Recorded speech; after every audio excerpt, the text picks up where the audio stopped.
Hey guys, అందరూ ఎలా ఉన్నారు? Welcome back to the channel Pawan lucky vlogs.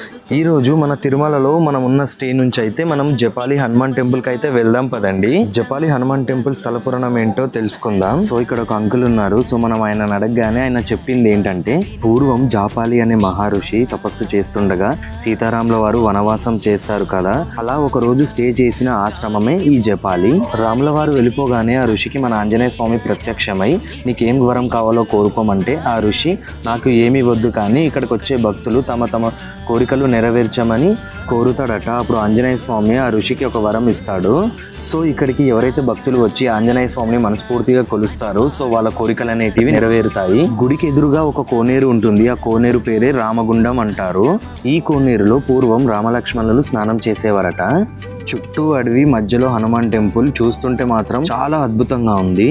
So guys, మా ఫ్రెండ్స్ అందరికీ ఇక్కడ చాలా మంచిగా దర్శనం అయితే జరిగింది. ఈ రోజుకి ఇదే మన వీడియో. సో మన వీడియో ఎలా అనిపించిందో కింద కామెంట్ చేయండి. అండ్ మన ఛానల్కి ఎవరైతే కొత్తగా వచ్చారో so please like, share and subscribe చేసి పెట్టుకోండి. మళ్ళీ కలుద్దాం.